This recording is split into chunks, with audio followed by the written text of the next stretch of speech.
I'd like to call the meeting to order. This is the Oregon City Commission, and tonight is Wednesday, September 2nd. Good evening. I'm Alice Norris, the mayor. Good evening, Daphne West, Council President. James Nacito, City Commissioner. Doug Neely, City Commissioner.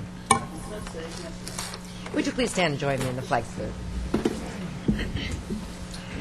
I pledge allegiance to the flag of the United States of America and to the republic for which it stands, one nation, under God, indivisible, with liberty and justice for all. As you all know, or you better know by now, this year is Oregon's birthday, as Oregon is celebrating its sesquicentennial. So in honor of that, we begin every meeting with your sesquicentennial moment, a rare and unusual, maybe, fact about Oregon City. And tonight will be offered by Commissioner Smith. Well, earlier this evening, a citizen from Kenema shared some information with us, and her name is Christine Bartley, and she made a comment tonight about Old Kenema Park. And I was impressed by it because of comments that she made about Eagle Scouts renewing some picnic tables and some signage and some various things in the park, which I didn't know about. But it reminded me of some stories about Kenema Park, one story in particular. And if you've never been to Old Kenema Park, it is one of the most amazing places in Oregon City. Oregon City has a lot of amazing parks that are hidden from people and people don't know about. Does anyone know how old Kenema Park is? Older than Oaks Park. The mayor's cheating because I just told her. Do you know how old Oaks Park is? No. It's younger than the Kenema. Well, Oaks Park is 104 years old this year. Kenema Park is 105. Kenema Park was one of the first amusement parks on the in the Northwest, and I think it may have been the oldest. I can't remember for sure. But during the life of Kenema Park, and many people coming from Portland by train to visit the attractions at Kenema Park, but towards the end of the life of the park kind of was degraded and was an attraction for lots of other problems. And I think it's interesting because it's kind of an issue that we have right now with the park. And I read an article, this was from the Oregon Spectator, and the article talked about Old Kenema Park, and at that time just Kenema Park, towards the end of its life. And a minister from Oregon City actually came to the City Commission because he was very concerned about the way that the park was, the lack of the decline of care for the park, and the fact that there was numerous problems being attracted there. And this minister talked about the fact that if you go into Old Kenema Park at any time of the night, that you would find a couple behind every rock. And the city commissioner at the time replied by saying, "Sounds like we need to move in more rocks." Kenema is an amazing place. Kenema is obviously the reason that this city is here. Over 20-some steamboats built in the Kenema neighborhood above the falls, and I think sometimes we forget Kenema, and I guess we need to be reminded every so often of its importance. So there you go. Thank you very much. And that's a great segue into our next presentation. We have green in the room. We just heard about parks. And I'm going to introduce Metro Council President David Bragdon, who is here to talk to us about would you like to intertwine those things for us? Welcome to Oregon City. Thank you, Mayor. Thank you, Commissioners. Actually, the discussion of Kenema, and tell me what I need to do here. I've got some pictures of natural areas. Do I need to push a button here? Can you tell him? Somebody tell him. It's loading up. Well, let me just pick up where Commissioner Smith left off on Kenema. I'm David Bragdon, President of Metro Council. I'm here as I come periodically to update you on the natural areas bond measure. And we have a few of those in Kenema. Is that true? We do. That's one I wanted to add.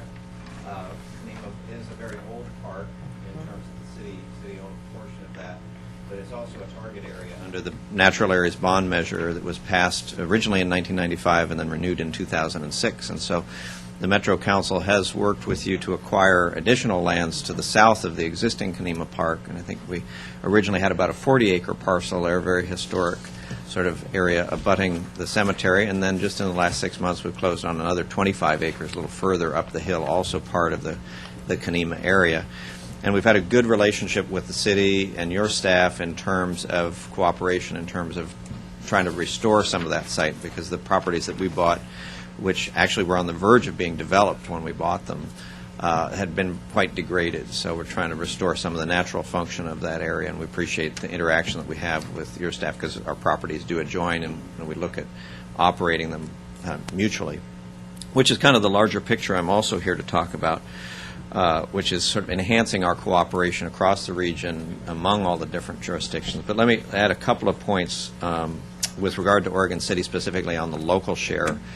As you know, the 2006 measure did provide funds that were raised regionally but then are distributed to the cities on a per capita basis, on a formula basis. And so Oregon City is entitled to $988,000 of that fund that is yours to spend on the projects that you've designated.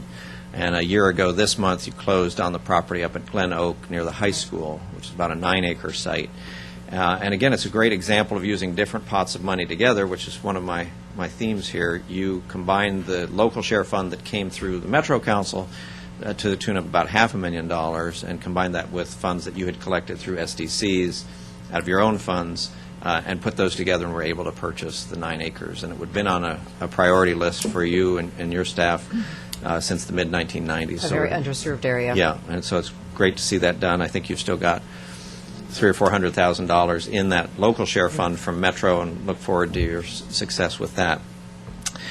My larger theme here is to talk about how we work together. We've got a great working relationship with your city between our staff, and as we started spending this money in the 2006 bond measure, we started thinking about, well, how can we not just be partners sort of transaction by transaction, but how can we institutionalize working together? We've got a lot of great assets here in our region, certainly Oregon City being surrounded by all types of great things. We've got pictures from elsewhere in the region. This is Smith and Bybee Lakes up at the confluence of the Columbia and the Willamette downstream from here. But as you know, Oregon City, of course, has the bluffs and the falls and waterfront views, Abernathy Creek, Newell Creek Canyon, all the areas where we've been active. The whole area really has a lot of great natural assets, but in my view, the real test is what do we do with what we've inherited, and that nature's given us a lot of great things, but how do we organize ourselves as a society to really take care of those things? We've got a lot of blessings in that regard as well. We've got great government agencies. This, by the way, is a park that we did in conjunction with the Tualatin Hills Park and Recreation District. And again, this is another example of partnership where we acquired it. This is Cooper Mountain. This opened in late June, so it's now open to the public, and I certainly invite you to come over. We not only have a good partnership with the Tualatin Hills Park and Rec District that operates it, and we own it, but also with the Beaverton School District that's using this as an outdoor laboratory. So we have 3 agencies doing good work there.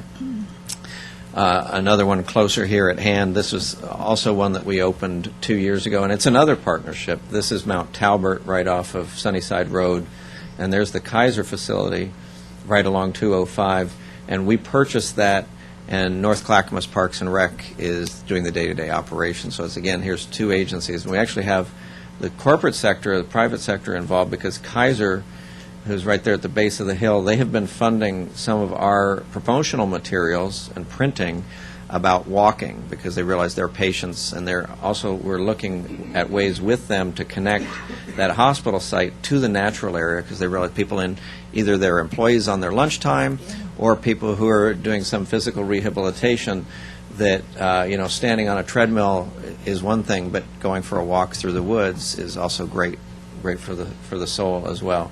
So a lot of good people, a lot of good places doing good work.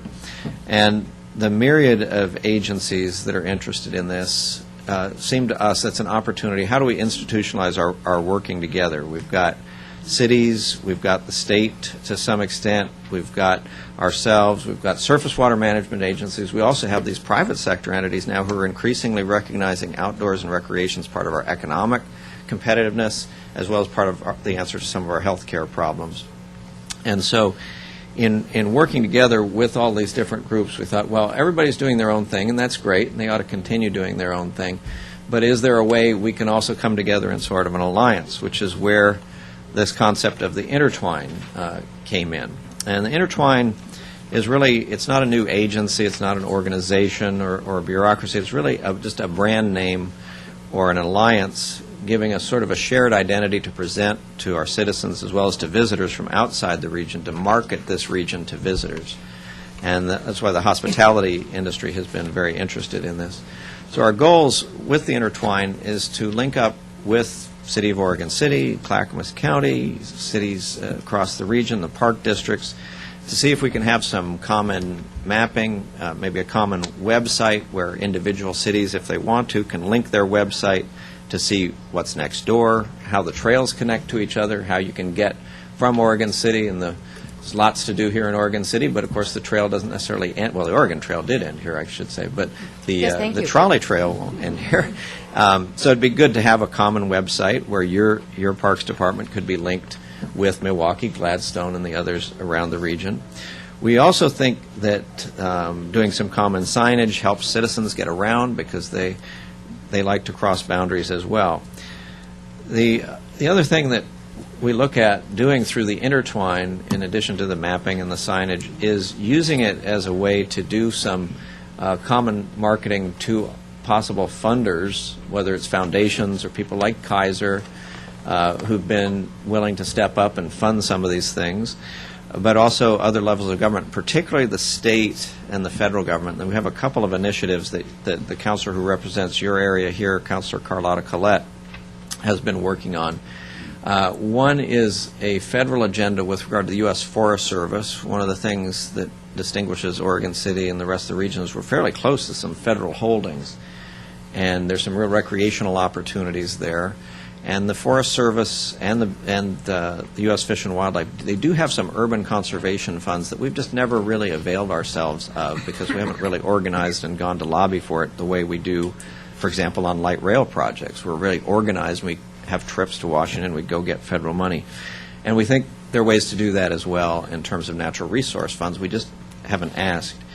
At the state level, there's an initiative coming up probably over the next 2 or 3 years. Measure 66 provides 15% of lottery funds to go to parks and salmon. And predominantly those have gone to state parks as well as watershed restoration projects pretty much elsewhere around the state, quite frankly, just because of the way it was set up.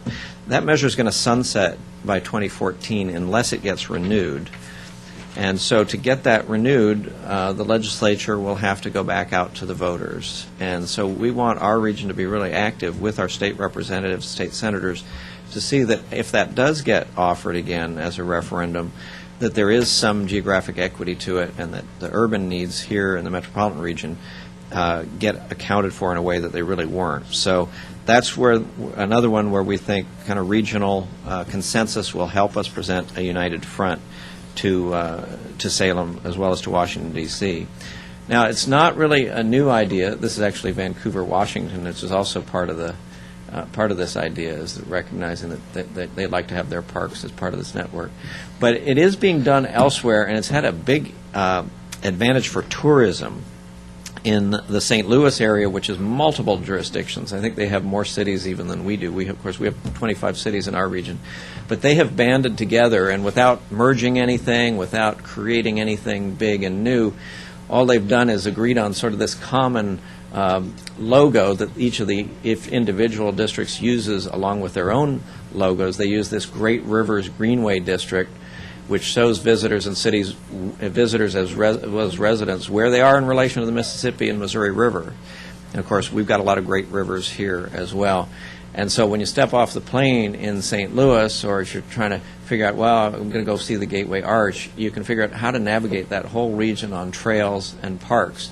The fact is they don't have better parks than we do. They just have a better way of talking about it and marketing it, and that's kind of what we're looking for to do with this. And that's why we've had a lot of help, too, from the travel industry.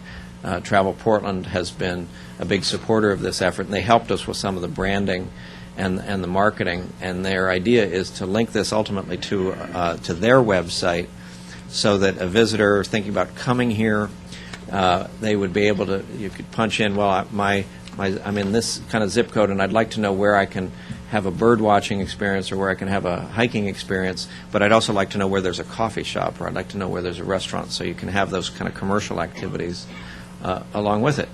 So we're just sort of in the planning stages. We've had a lot of great work with your city over the years. You're one of the logos that we have up there proudly that's subscribed to this whole approach, along with some of the other public sector and private sector partners. And I just wanted to thank you for the partnership over the years, and look forward to working together more closely as we do these acquisitions and as we work together to have this common system together. Thank you. And this, and you brought Mayor Daley out here to talk to a large group of us, and there were several people in the room, electeds and citizens and staff, who were able to attend that too, and that was a really pretty exciting concept. It was. Mayor Daley from Chicago, it's a very urban place, but he really believes in the greenery. He's a very strong leader, and they've again, it's one of those things, they're very good at talking about it to outsiders. The fact is they don't have anything really more going for them than we do. We've got great stuff here, but they've just been able to market themselves a little better than we have. So, great. Thank you for the initiative. Commissioner I have a couple Neely. questions that come up other places. So one is your Willing Sellers program for your open spaces. Right. Somebody owns property and is interested. Who do they contact at Metro? Mayor Norris, Commissioner Neely, as you mentioned, our program for acquisition is entirely willing seller. We're in the marketplace. If somebody doesn't want to sell to us, they don't have to. We don't use condemnation. We don't threaten condemnation. And so it's entirely based on market values and negotiations. Properties that we're looking for are in particular target areas. So in this area, it would be the Kenema Bluff area or Newell Creek Canyon or Abernathy Creek, because we're looking for properties that meet certain scientific needs, that they're adjacent to a stream, or they have a nice view, or there's some biodiversity value to it. We've got a team of negotiators who negotiate just like anybody else in the marketplace. And so if anybody has some land they'd like to talk to us about, they can call our chief negotiator. That would be Kathleen Brennan Hunter, and her telephone number is 503-797-1948. And it's like any other buy and sell transaction. If they want to work through a broker or a realtor, that's completely up to them. It's just like any other transaction. And of course, another program you had, well, you've talked about our city one, but you've got Nature in the Neighborhoods as well. Right. And if a group is interested in exploring that, whom do they contact in Metro? Commissioner Neely, the Nature and Neighborhoods grant program, we actually have a couple of grant programs.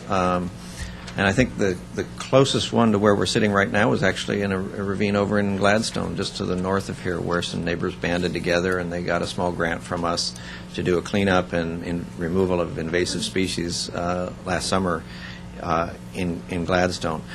So we're looking for people to apply for that. It would be the same person, actually. Kathleen Brennan Hunter manages that program, and so that would be the best person to start with. We have that program for the smaller scale cleanup and replanting type things, and we have a capital grant program as well.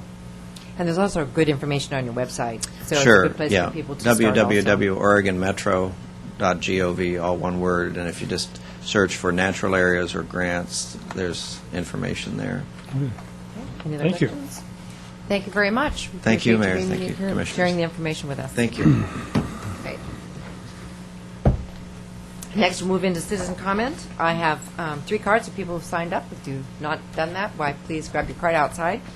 And let's begin with Marcy Barrett, followed by Paul Edgar.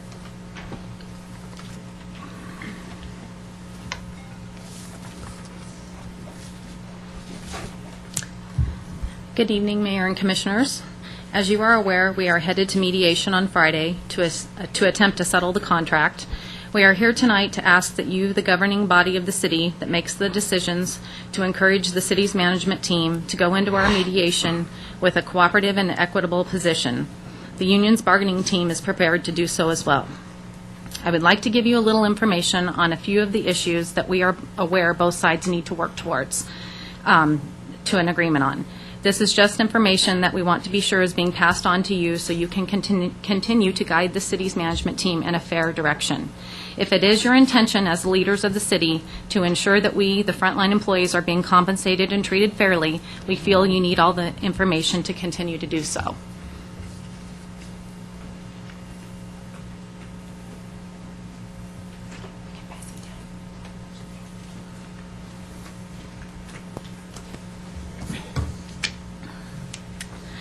I'm not sure if you have had a chance to read the article on the front page of the Oregon City News today or not. I have made copies for you because I need to clarify a statement that Mr. Patterson made. Mr. Patterson stated, quote, "I think it's sad that the union filed with the state given the fact that we had this investigation, and I think it's an attempt just to try to assassinate the character of someone versus waiting until the city's investigation is complete and see if there's anything there." Quote, end of quote. First of all, the union didn't file the complaint with the Bureau of Labor and Industries. The individual employee did, just like Matthew Graham stated in the article, although we do support our members. Secondly, we have been waiting patiently for the conclusion of the city's investigation. The union is very disappointed in Mr. Patterson's characterization of the union. We have never and would never attempt to assassinate the character of anyone. Again, thank you for your time in listening to our concerns, and have a good evening. Thank you. Madam Mayor, Yes, can I Mr. Patterson. respond this evening? Oh, sure. For the last 3 meetings, the union leadership has tried to negotiate their contract through you, the public, and the press. And I know that in negotiations, tempers can go high, so I'm going to temper what I am going to say this evening and really only speak to what I am comfortable saying outside of executive session at this point. Negotiations were breaking down well in advance of any harassment or discrimination complaints that has been filed by 2 union employees. I would also caution anyone of reading verbatim what is quoted in the paper, because maybe it's not quite as it was stated, but neither here nor there. Let me give you some of the facts around those 2 issues primarily, because that's what I primarily want to speak to. The city has zero tolerance on policy on harassment of any kind. It takes all complaints seriously, and that is why we immediately moved to do an independent investigation of these complaints, which we would do in all cases. The investigator interviewed 15 individuals, including at management's request the union president and the staff representative to the union. The investigators reported recommendations, and again, I do not have the report as of yet, but we have talked with them today, which the city's labor attorney concurs with, is that the allegations of discrimination based on age and allegations of sexual harassment in a hostile work environment were unfounded. They're false and not factual. The investigative report does indicate that there are some areas of improvement that we need to work on, and we will move immediately to do that. I do question why the union, knowing this investigation is underway, decided to discuss this issue publicly. I'll reserve my personal judgment of that, but I do question the motivations. In regards to contract negotiations, cost of living is only one part of total compensation. As you are well aware, we talk about that. That's why when we look at issues and budget issues, the end result is not only a cost of living increase, but it's also all other allowances that are represented in those negotiations. As I've said, the negotiations are a way that gets a lot of folks angry at one another, and that anger can last for a long time. From a management perspective, we're going to try to step above that. I have talked with the management team, and I know they're committed to go to the mediation on Friday and to try to seek a fair and equitable result of that. I only hope that the union leadership is willing to do that as well. I still personally believe we can get there. I, like you, want to see our employees fairly compensated, but there are a lot of issues, a lot of costs that have to be worked through. I think you've seen some of the information I've sent to you recently, and all of that ties into it. But as we've stated before, we're not balancing this budget on the backs of our employees. We haven't done that. We're not going to do that. But we are going to seek a fair and equitable settlement. So. Okay, thank you. Mr. Edgar? Madam Mayor, I'm Paul Edgar from Oregon City. I may know a little bit more about some of this contract negotiations than some people, but one thing for sure, it's not about anything really other than fairness. And when anybody tries to read anything else into it, that's really probably wrong. But it's fairness, too, in the whole idea of how you negotiate. When, in fact, there's a gentleman sitting on the management team negotiating the contract who has the alleged sexual harassment complaint made against him, to have that person sitting on the management team in itself is a level of harassment. You can't read it any other way. It's very poor taste. It's immature. And if I was mayor, I would have the HR director and the city manager fired right now because of this. It's improper, and it should not have occurred, and it's in effect violation of state law. You have to know that. It's the same situation that occurred when we had a nepotism situation occur here in the city, and the previous HR director was found guilty by the state of Oregon for nepotism.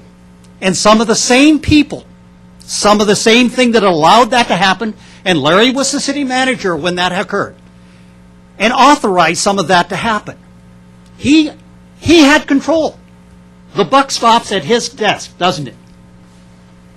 So let me be assured that we have a problem here in HR. We have a problem in the whole negotiating methodology, and all we want. I don't want to have any lawsuits. I don't want to have it cost the state or the city any more money. But what's happening is wrong, and we've got problems taking place. And I think you really need to have an executive session without the city manager, without the HR director, just one-on-one with the employees union. You listen to them in an executive session without somebody else filtering it. That's in your best interest. Thank you. Thank you. Rick Toll.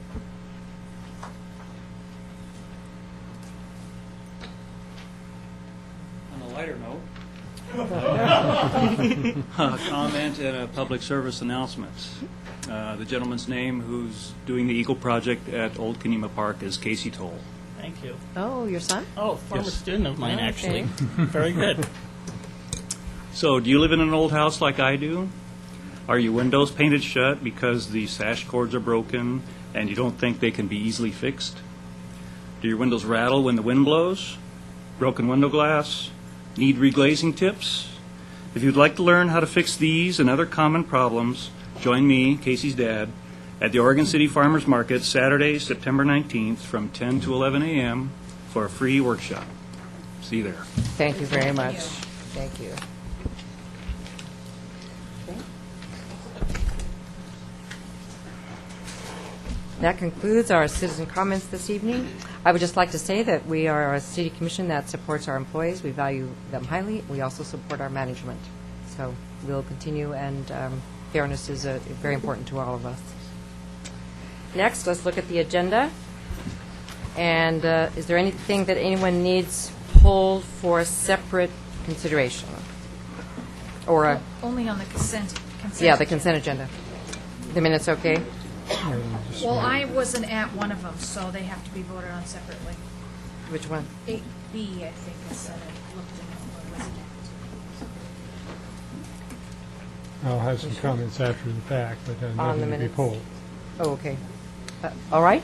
If that's all we have, then we'll take the agenda in the order in which it is appears. We'll begin with a public hearing. this is a holdover item from last time, though we have quite a bit of new information, which I think I forgot this evening.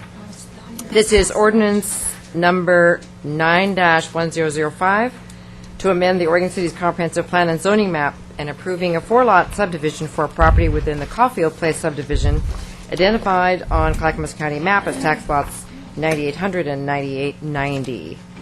Mr. Sullivan? I'll start it. You want to start? Thank you. Madam Mayor, members of the Commission, at your last meeting, you decided to hold this matter over so as to allow the applicant to submit revised findings to deal with a number of concerns that commissioners had. The applicant did that last Monday. We got it in Word form on Tuesday, and you have now before you the 57 pages that were submitted by the applicant with our annotations on them. You also have from us a 2-page memo from Mr. Conkle and myself. I'll summarize that memo and then open it up. I know the applicant is here and may want to be heard. The findings respond to some but not all of the city's goals and policies in its plan. Many of those goals and policies either do not apply to this situation or are directions to the city. There are also a number of verbs used in the policies, such as encourage, support, and promote, which are often associated with aspirations rather than directions. However, the interpretation of the city's plan and its ordinance belongs to you. We've given you on pages 1 and 2 of the memorandum the list of policies and goals in the plan which we believe do apply. If you'll also note, there was a staff report originally presented for this matter, which is not included in the applicant's findings. It probably supports a number of additional policies and goals. Just a moment. Mr. Sullivan? I'm sorry. Can I Does- clarify? Yes, and we may not all have the hard copies. So sorry, let me clarify. Sorry, so what if had I might happened is interrupt. The applicant had submitted additional findings when the record was left open. I emailed those to you, I think at the end of last week, and I will enter those into the record as Exhibit A, and I've got hard copies that we can hand out in case you weren't able to print that out, so I'll go ahead and hand those out now. If you don't mind passing that down. The second item to which Mr. Sullivan is referring is I'm about to enter into the record as Exhibit B. It's dated September 2nd, 2009, so we sent this out this afternoon, and it's our memo, and then within, we explain how we went through and identified policies and goals, whether they're directed at the city, do not apply, or the applicant responds to them. And we've laid out the policies and goals in this memo that we believe are applicable for you to review. So I will enter that into Exhibit B and hand that out for you as well. And then the last thing is we received, towards the end, later afternoon today, the applicant went through and addressed the statewide planning goals. So we will enter that as Exhibit C, and that's dated September 2nd, 2009. So Mr. Sullivan was describing the memo that we wrote and sent to you earlier this afternoon. Dated September 2nd. Correct.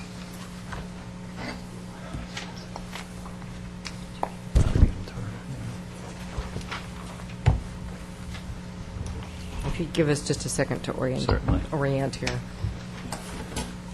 So we have an August 27th, 2009 memo. That was the applicant's submittal, responding to the goals and policies in the comp plan. You have the September 2nd memo from Mr. Sullivan and myself, in which the 2-page memo lays out what we did, going through what the applicant submitted, and then what we believe are the policies and goals that are applicable. And then we went into the original document submitted by the applicant, dated August 27th, and put connotations next to each goal and policy. What you'll see What you'll see next to the goal and policy is an italicized or bolded DAC, direct action for the city. DNA does not apply. And then what you're going to find is quite a few of these goals and policies really aren't applicable to the application before you tonight. But certainly if you disagree with some of the policies or goals that we found that for, we can certainly try and address that. DAC, again, was, does not, Directed at the city, so it's Directed more of at something city, that, okay. that we would do, whether it be amending a code section or trying to achieve something.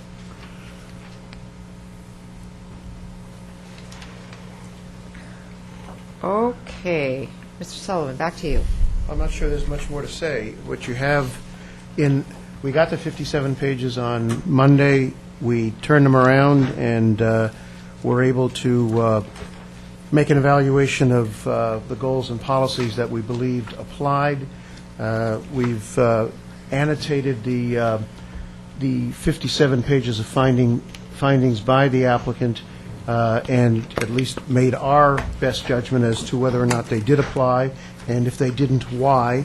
There are a number of policies that were not addressed. As you'll see from the second page of the memo, the statewide planning goals, at least, and I haven't seen the ones you just got, and I'll get them from Tony, were not addressed as of 2 o'clock on today. I don't know whether the Metro Urban Growth Functional Management Plan has been addressed. So what you've got are three things that you can do. You can grant the application and bring back findings that respond to the issues you have concern about. You can deny the application because the applicant, in your view, has not met its case.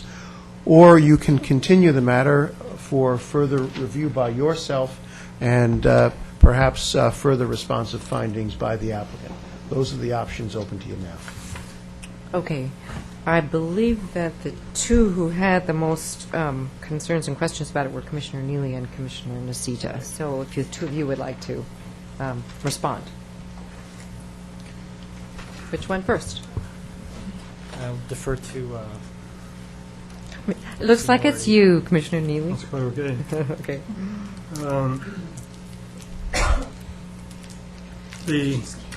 The desired change is in an area that we reserved for a wastewater pump station to direct water to Highway 213. I'm going to ask a couple of questions of staff. When the original subdivision was approved by the Planning Commission, I presume that was the site for that particular facility. Correct. Was the Planning Commission at all involved in the change in decision of actually having the pump station function as it's currently doing? No, it was the original application was a subdivision with a water resource review, and that's a type 2 decision, so it was done at the staff level, the approval of that. I would have to get the conditions of approval from the original one. You know, we were going to use that site if it was needed. We hadn't done the engineering, but we set aside property in case we did need it in order to put in a pump station. During the final engineering review is when the alternative was designed. And I take it then there was no requirement under the Type 2 review for it to go to the Planning Commission? Correct. The final decision is staff unless it's appealed. If the commission found that need still could be there in the future, would that be a basis for denial? It could be. May I just interject on the same topic? What you have here is that we could direct Community Services to initiate a feasibility of continuing the work we talked about, the pedestrian pathway, and amend the master plan. So that could be a separate motion. Would that be how would that work? You could do it by separate motion. Here's the caution I want to Sure. mention again that I mentioned to Commissioner Neely. You're looking at really a small piece of property, and if Yeah. you're asking to exact some land, you've got to find some rough proportionality. And I think there's a Dolan problem here. Okay. Does anyone have any comments on this particular concern? And I guess, without Ms. Crushar being here, and maybe if she comes back, she can respond a little bit more. There were, to put in a new pump station and run a new line to 213 is certainly something that could have been done.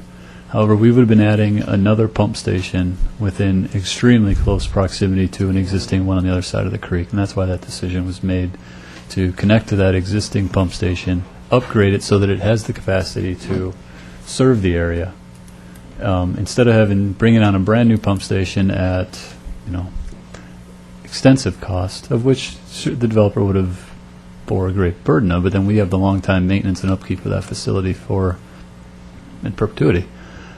So that was some of the thought process that went into not bringing on a brand new pump station when we didn't need to. And that was kind of how we got to where we were during the engineering review of that. Okay.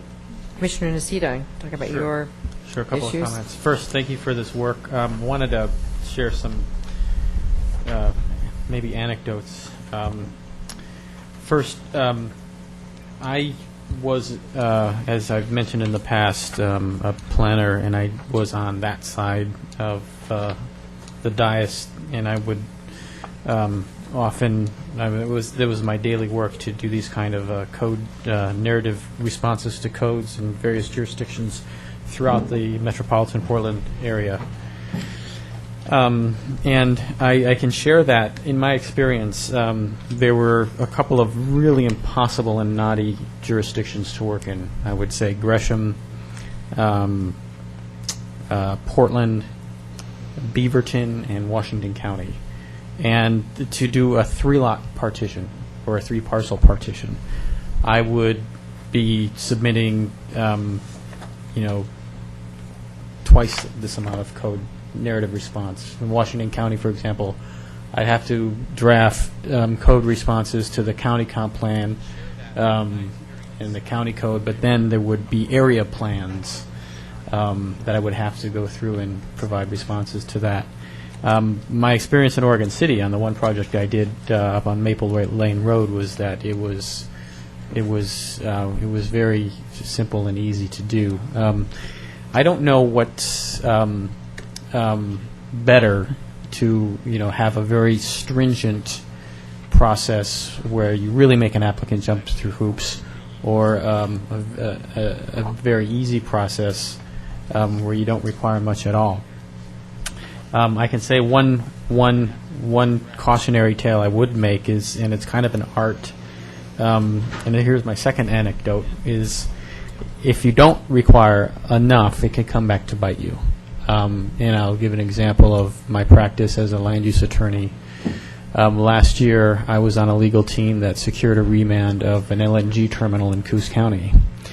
LUBA rejected my main argument, but as often happens in law, the old spaghetti against the wall analogy, they bought my throwaway argument, which was that that the county planning commission in Coos County did not consider all of the potentially applicable policies in the city code, or the county comp planning and code, and they bid on that.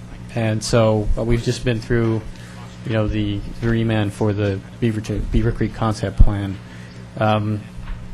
and I'm sure, I think we're going to be discussing that later, but basically, I think I generally fall on the side that it's better to be thorough for two reasons. One, it's safer if you do it well and you do it according, rigorously according to code. On a project like this, where there's not a lot of opposition, you're not going to get a LUBA appeal. But on something controversial, like what we often see, when we try to grow outwards, there can be that opposition, and it's better, I think, to require applicants to be on the thorough side should appeals take place. I've had a chance to read through the comp plan findings that Tony sent out earlier, and I thought they were very good and thorough. I have issues with, and I've shared this in the past, of how thorough DLCD was in improving or acknowledging Oregon City's comp plan and codes in the first place. But it's still law that if it has been acknowledged, you go by the comp plan and the code, and you don't need to go up to the goals. And I think these are quite thorough findings. I think they're accurate, and I'm prepared to approve this comp plan amendment based on the findings I've reviewed. And any issues as far as how thorough we are as a city and what we require generally, I think we're going to be having discussions in a work session on that, and I will save comments for that opportunity. But I will go ahead and move that we approve the first reading. Public comment? I think I just learned in URC you can make the motion and then have public comment. Yeah, no, that's not the way to do it for land use, because the public hearing is open, so we need to do that. Got it, okay. We have a different prescribed Okay. procedure. Mr. Sullivan, is it, since is it possible to rebut that in this without being, what I guess I would like to ask, since you've been doing land use longer than Jim's been alive, I guess my... I think that's a compliment to me about how youthful I appear to. I guess my own my need to ask the question is, in your years of experience, is this enough? And he commented on other jurisdictions doing it differently. So, I mean, I know that we'll discuss this more thoroughly, but you've litigated, so I think I would trust your My experience answer isn't here. going to be satisfying, Okay. which is... Well, it never is. It depends. It depends. It depends, okay. All right. What you've got here is a 4-lot subdivision. Uh-huh. And everybody understands that. And what I think Commissioner Nocita is saying is that we need to be more thorough, even in uncontested cases, so that we have enough in the way of findings. And that requires a new template for the way that staff does its work. It means that, as in Washington County, you submit on a disk the applicable your plan stuff. policies and the applicant's response. If the staff agrees with that, there's usually a third line added saying staff concurs or something different in the way where staff disagrees or would add to it. If you want to undertake that template, just give us that direction, and we're going to do that. We're going to talk about that later tonight. But what we did here was to go through all those plan policies. It's probable that the result isn't any different, and I think everybody understands that. But the analysis has been much more thorough, and I think that's the point that Commissioner Nocita was making. The applicant is here and certainly wants to be heard. Yeah, no, I know. But give us some direction, and we'll follow it. I just have the point that Commissioner Nocita. in this instance, it probably would not make a difference, but there are instances where it would make a significant difference, this not being one of them. Yeah. Okay, thank you for the beginning of that discussion. All right, the public hearing has remained open from last meeting, so I have three people who signed up to speak, Michael Robinson and Chris Goodell, to come up together, followed by William Gifford.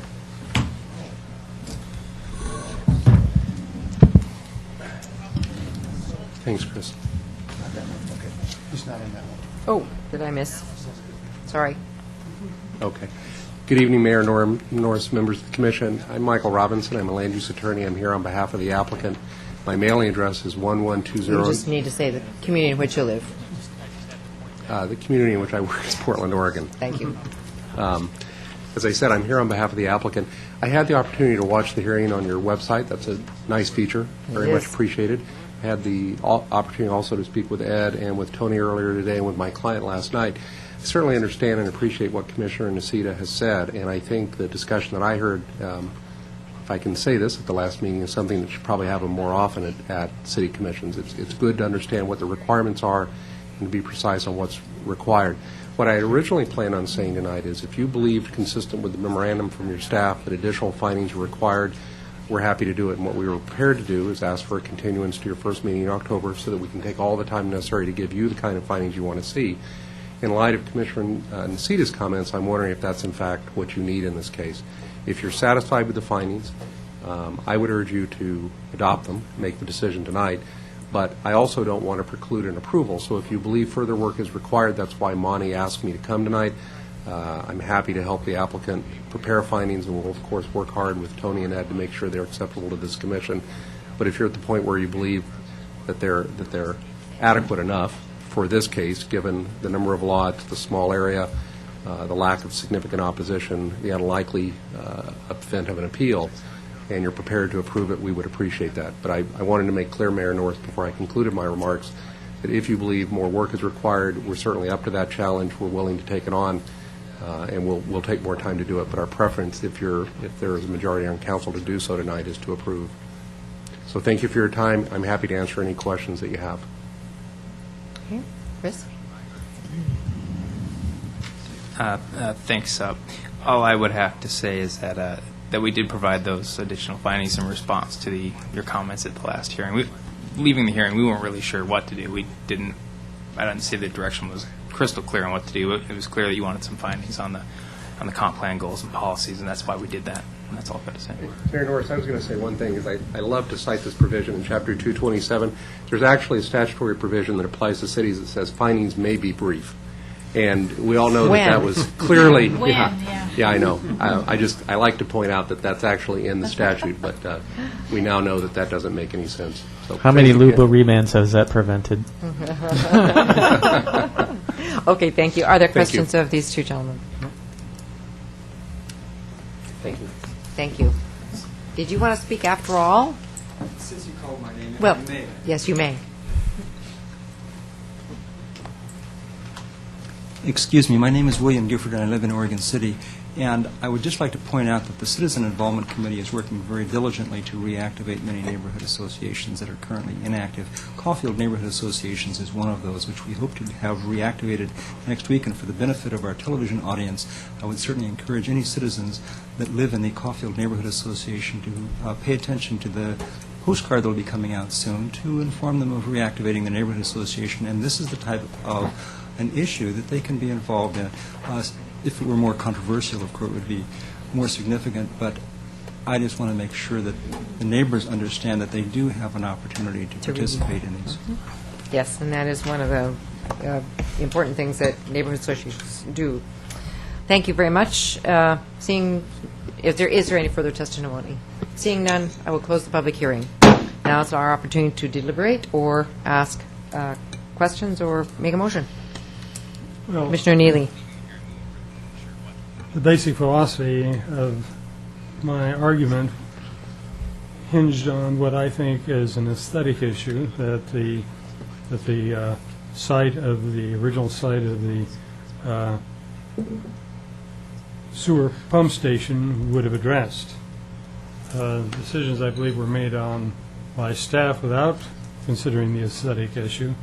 I believe that that site can still be used for a pump station that would direct sewer flow to Highway 213, would take it off of the exposed sewer pipe that crosses Caulfield Creek, and that is what I feel the best use of that site is. If in fact some other alternative comes forth in the future, that's a different issue. And at that time, the applicant can come forward to have a change of use, but that's not what we have before us now. What we have before us now is a question is whether that site should still be kept as a potential site for a sewage pump station, and I believe it should be. And therefore, I move to deny. Is there a second? Or not to approve the ordinance. And not to go in with the first reading. I hear no second, so may I have a a motion from someone else, please? I'll move to approve the first reading of ordinance number 09-1005, which amends the comprehensive plan and zoning map and approves a 4-lot subdivision, and forward the application to the September 16th,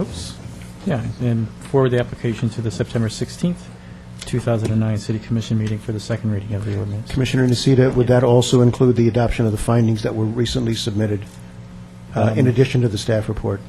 Yes. Okay. Incorporate City Attorney Sullivan's comments. Okay, may I have a second, please? Second. Moved by Commissioner Nocita, seconded by Commissioner Smith. For the first reading, Mr. Sullivan. This is ordinance 09-1005, an ordinance amending the city's comprehensive plan map from low-density residential to high-density residential, and Title 17 zoning, Chapter 17.06.030 of the official zoning map of the Oregon City Municipal Code from R10 Single-Family Dwelling District to R2 Multifamily Dwelling District for the property identified as Clackamas County Map 3S 2E 9CC, tax lot 9800, and approving a 4-lot subdivision on the properties identified as Clackamas County Map 3S 2E 9CC, tax lots 9800 and 9890. Thank you. Is there further comment or discussion? Kelly, the vote, please. Commissioner Nocita? Aye. Commissioner Neely? No?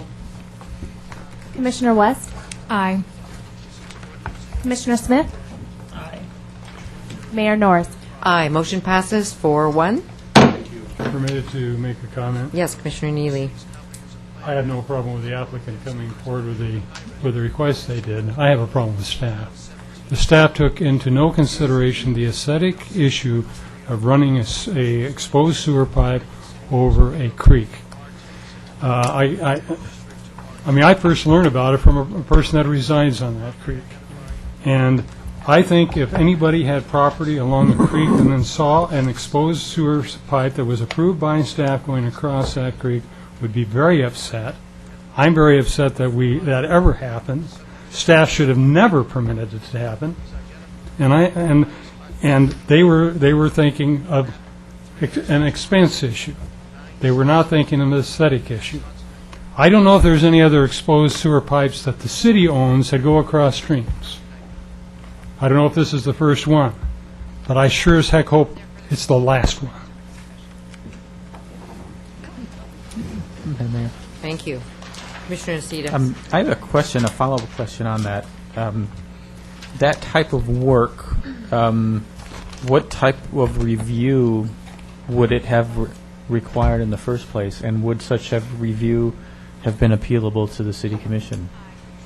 I don't know if I mean, the plan was already there in place. They could have gone ahead and installed it. I don't think there was a review that was required. I don't think a review is required. No review is required. What you might do, Madam Mayor, is when you have a code revision project coming up. Right. And you might put that in your list of things to look at. Tony, may I request that? Yeah, Tony, I think we all request that. Thank you. Let's do that together. Thank you. Okay, moving on then into general business, we have Resolution 9-25, approving the wastewater treatment capacity advisory committee bylaws with the County Board of Commissioners. Something we've been talking about for a very long time, and some of us went to Wastewater 101, so we're up to speed on, hopefully, on these issues. Commissioner Nocita? Yeah, I'd like to state right up front regarding this agenda item. We had discussed earlier after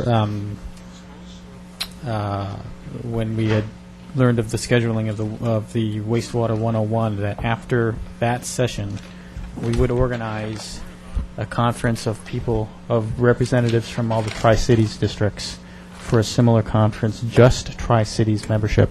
I have no intention of approving this until we have that meeting.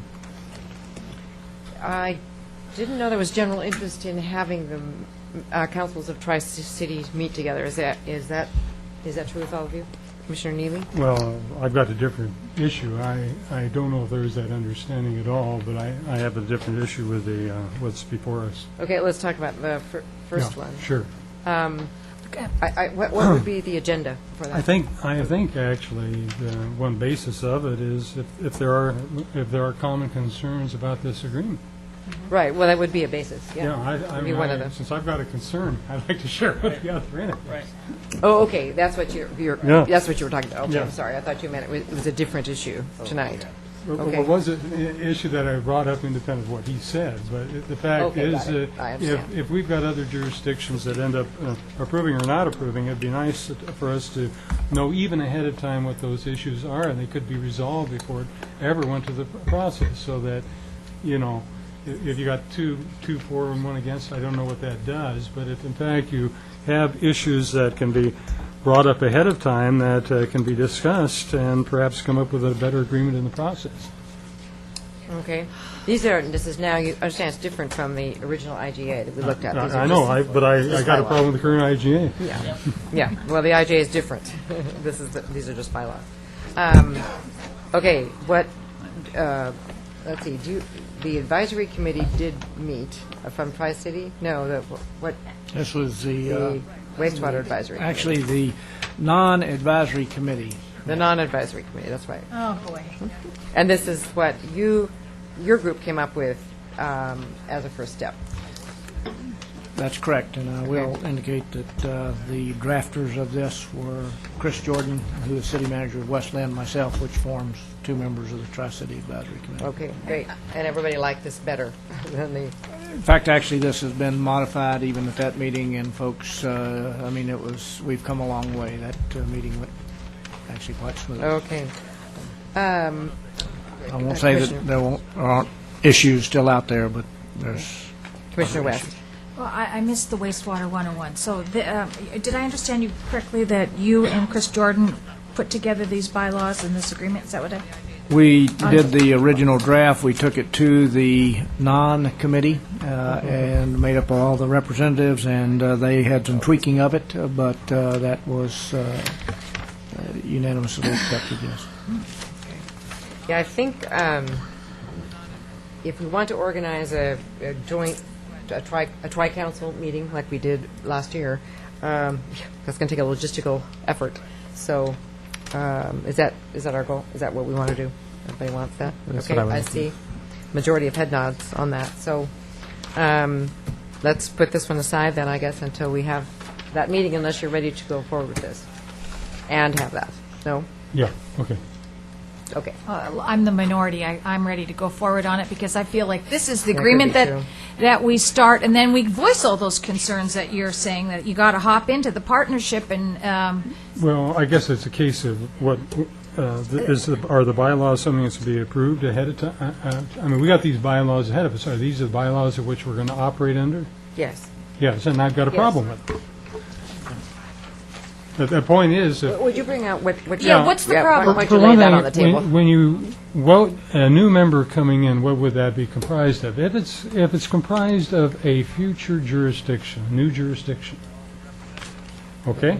Let's say a new city Right. comes into play. Right. The Board of County Commissioners appoints the new member. Why isn't it appointed by the governing body of the new jurisdiction? That's the thing that struck me when I looked at that. Now, maybe it was in the old bylaws, I don't know. Yeah, I don't see that in this one. The committee will review this written request for new membership. Section of and- which? This is Section 4, Article 4, Page 3, new membership. The committee will review this written request for admission and forward it to the BCC prior to the decision regarding a prospective new member. Doug, what was that? What What section? was I that don't see again? either. What section? It's Article 4. Page Oh, 4. okay, you said 3. All right. For And- subsection what? Oh, The BBC may require it's additional information. The BBC 4.1C. shall be the sole entity in approving the membership to the committee. Now, if it's a new jurisdiction that's coming into being, every existing jurisdiction gets to have a membership chosen by its own jurisdiction. No, I believe that this means that that they allow someone to come in. They don't choose who it is. They don't choose our delegates. The only ones they appoint are the unincorporated Right. areas. Each city appoints their own. Yeah. The fact of adding a new entity is. So if what this they- was an unincorporated area that Yeah. came in, that would be a BCC appointee. If it's a city, they'll appoint theirs. But this is actually, Right. but still, the whole committee is formed by the appointment of the BCC. That's what this gets I at. understand, but the jurisdiction is still, Choose their own. City will appoint our own individual representative, but the city their is own. appointed as a representative to Oh, that by the okay. BCC. Yeah, it's just a fact of membership, it's not the individual. oh, okay. Yeah. Well, I guess I misunderstood that. Yeah, Commissioner West. I have a question. I see that the attorney is here. Maybe he can answer. But on the criteria, what I was to be approved as a new member, what do you mean by be a legal political subdivision? What's a legal political I subdivision? can answer that. It's a special district or a city. Okay. So, it's not a group of houses that No. want to get off sewer and, No, it's a governmental entity. okay. And most of things like a small group of houses, what you're going to see, they're going to have to either annex to a city or into a special district to come in that way. So it's really be the Just formation asking. of a new Damascus or, if Lake Oswego decides they're going to become a member of this body, how does that process work? So, That was my only question about it. Any other questions on the bylaws? I think it seemed pretty straightforward and benign, too. I think the issues that I have are certainly issues that this body will chew on. Right. Not the formation of it necessarily. Given that I didn't have a problem, well, no, I don't have any problem. I think we can meet as a group ahead of time. Part of before why it- I want to meet with the group is to get the sentiments and feelings of our Tri-Cities partners as to whether we should enter into this agreement. I mean, I don't see anything terribly offensive by it. Yep. But I do want to have the respect for our partners in Tri-City and Yep. see what all the elected officials think. I mean, not everybody's going to come, just like Yeah, not we did everybody that, came yeah. to Wastewater 101, but all the elected officials should be invited, I feel. Yeah. Okay. Well, you guys just don't have as much history as we do on that, and that's fair. let me raise a couple of interesting points here Yes. because What's the- I just don't get it, really. I don't get it either. You have two districts that are in the process of expanding a sewer plant. There are some big issues that are on the horizon that have to be dealt with. One of those is Kellogg, which we are, through this committee, actually, and they report back to this committee, have appointed a special committee to begin to look at that study, and that is on a pretty short time frame. They've got to have some decisions by April. I question whether we can even get there. If we take another 2 months forming this committee, which is nothing more than an advisory committee, we can choose not to participate.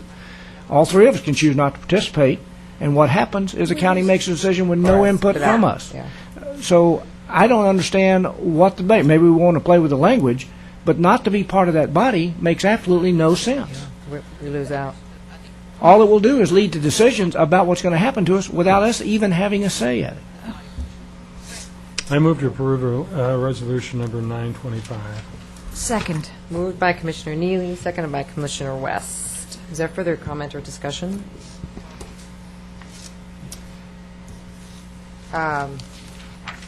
Okay, yes. Mr. Edgar, followed by Mr. Gifford. Why don't you come up together? Madam Mayor, City Commission, I attended Reintroduce yourself. Paul please. Edgar, Thank you. Oregon City. I attended Wastewater 101, too. I have tried to keep track of everything. I would caution everyone that we should really have a good read-through, a public read-through of the implications of the contract and how it affects us in Oregon City and everyone in Tri-Cities. When we were at 101, the program or the contract wasn't even firm. The words were being rewritten. We really didn't have an accurate interpretation available, and it's really not been out publicly read, publicly understood. And until that's done, that's not fair for the citizens of Oregon City. It's circumventing the process and knowledge base that we justly deserve. Madam Mayor, City Council, my name is William Gifford. I live in Oregon City, and I'm speaking tonight as the Secretary of the CIC, the Citizen Involvement Council. Despite a few sessions ago, my personal request that this issue not be brought before the CIC because we weren't quite prepared for it, and I thought it was delaying the important issue of this, we were directed by this commission to study this issue. We had a presentation. We had a very lively discussion about it, and the Citizen Involvement Council voted to approve these bylaws. And I just want to gently remind the commission that we were asked to look at it. We had a public process about it, and we approved this. Thank you. This is a point of clarification. This is a completely redraft of what you saw. Well, these, Completely different. This is completely different. This isn't the contract, these are the bylaws. And so what will happen is that the new committee will, they will have the hearings on the intergovernmental agreement and all of the issues going forward. Well, then I apologize for my misunderstanding. Thank you. If I might ask a question, in terms of the bylaws that we have here, can the bylaws be modified? Yes. After Yes. the fact. So Yes. the committee can take a look at these bylaws, and can they be modified by a majority of the committee, or would that have to actually be passed by? Commissioner Neely, it's Article 5. These bylaws may be amended by the Board of County Commissioners and at the recommendation of the committee. So that's the way it will. Yep. Once- And I'm sure that Once we approve, we lose control. well, we lose control if we don't participate as well. But Yeah. but we also, as a city commission, could also send our representative with bylaws and lobby the same way everybody else just to get something changed. So we do have the power of public opinion. We do need to sit at the table. As a city, you can appeal directly to To the the Board of County commissioners, Commissioners too. as well. So we have a couple of avenues for that. Is there further comment or discussion on this one? Kelly, vote please. Commissioner Nocita? No. Commissioner Neely? Yes. Commissioner West? Aye. Commissioner Smith? No. Mayor Norris? Aye, motion passes 3-2. Okay, let's move on to second reading. This is ordinance 9-1004 to amend the Oregon City Municipal Code, Chapter 10.36.010, that addresses community caretaking impoundment of vehicles we discussed last time. Is there further addition to this, staff, or? No. Okay, thank you. I may have a motion then on this ordinance. So this is the first reading or second? Second reading. Okay, I'll make a motion to move approval for second and final reading of ordinance number 09-1004, an ordinance of the City of the Oregon City amending Oregon City Municipal Code, Chapter 10.36.010, to address community caretaking impoundment of vehicles. Is there a second? Second. Moved by Commissioner West, second by Commissioner Smith. For the second reading, Mr. Sullivan. This is ordinance 09-1004, an ordinance of the City of Oregon City amending OCMC 10.36.010 to address community caretaking impoundment of vehicles. Thank you. Kelly, vote please. Commissioner Nocita? Aye. Commissioner Neely? Aye. Commissioner West? Aye. Commissioner Smith? Aye. Mayor Norris? Aye, motion passes 5-0. Next, we have another holdover from last time, Resolution 9-21, the City of Oregon, our city's addendum to the Clackamas County Natural Hazard Mitigation Plan. And I think last time the question was the review by the Oregon City Police Department, which is now attached. Who wants to comment on this before we have a motion? No, it's just Nancy, did you? Okay. Commissioner Neely? Yeah.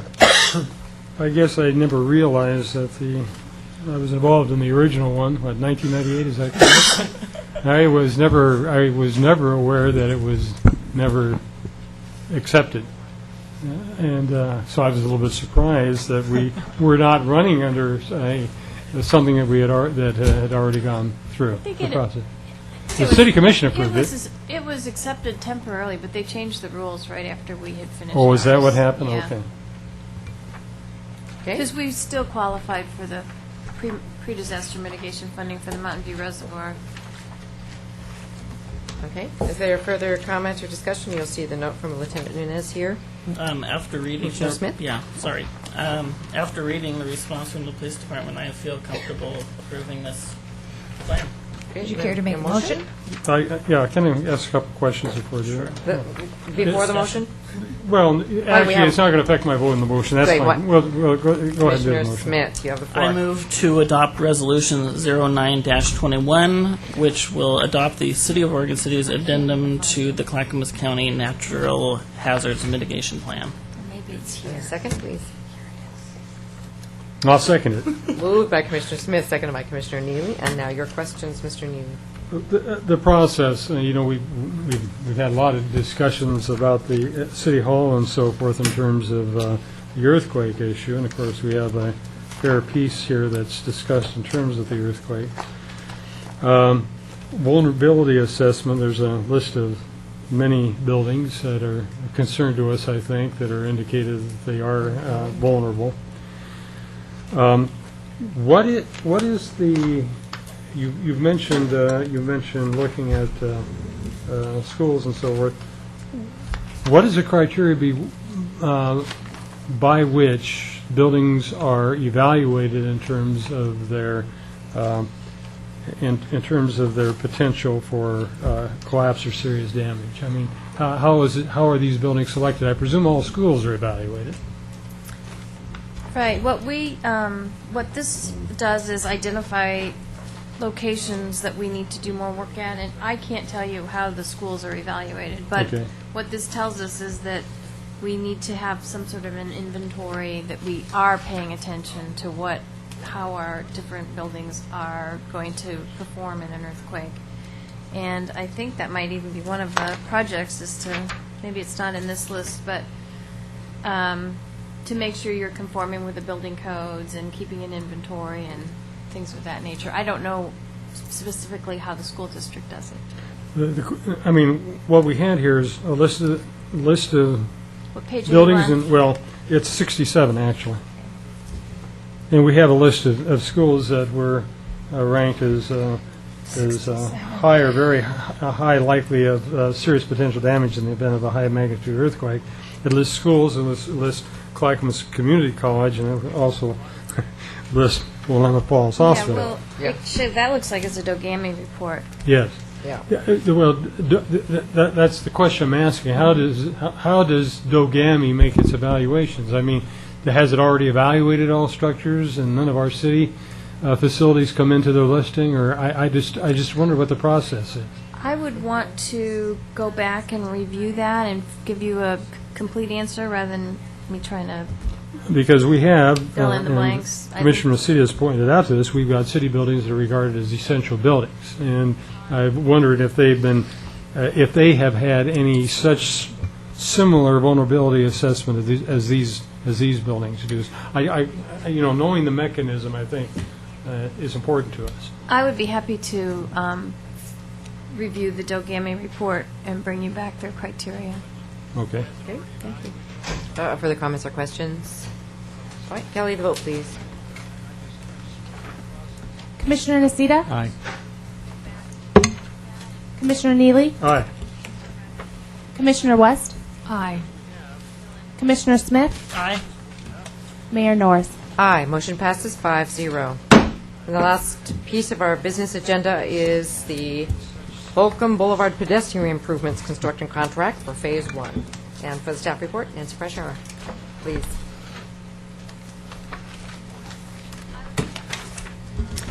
Thank you, Mayor and Commissioners. We have brought this back to you, having reviewed more carefully the bids for the Phase 1 Holcomb Boulevard project, and we are now recommending that you award the bid to Kerr Contractors in the amount of $477,649.50 We have found them to be the low bidder with the most responsive, that is the responsive low bidder for the project. Okay, questions of Nancy? My usual questions, we've had experiences with Kerr contractors before. The experience that I've had with them is they were the prime contractor for 213 Beaver Creek Road, the intersection Oh, project. Okay. Great. All right, may I have a motion, please? Move to approve the approved Kerr Contractors Incorporated for the Phase 1 Holcomb Boulevard pedestrian improvement construction contract. And a second? Second. Moved by Commissioner Neely, seconded by Commissioner West. Seeing no further comment, may we have the vote, please? Commissioner Nocita? Commissioner Neely? Aye. Commissioner West? Aye. Commissioner Smith? Aye. Mayor Norris? Aye, motion passes 5-0. Now we move to the consent agenda. So we have one item on it, that's the minutes of June 17th. Can we have a motion for adoption, please? Move approval. Second? Moved by Commissioner West, seconded by Commissioner Neely. For the consent agenda, Kelly, the vote. Commissioner Nocita? Aye. Commissioner Neely? Aye. Commissioner West? Aye. Commissioner Smith? Abstain? Mayor Norris? Aye. Motion passes 4-0 with one abstention. Next are the minutes of July 1, regular meeting. May I have a motion for adoption of those, please? So moved. Moved by Commissioner Neely, second by Commissioner Nocita. The minutes, Kelly, please the vote. Commissioner Nocita? Aye.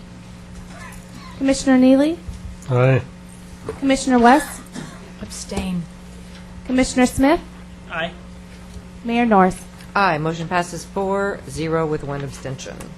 Concludes our business agenda Excuse now. me, I said I'd make some comments Oh, yes, after yes, this. you did say that, Commissioner Neely.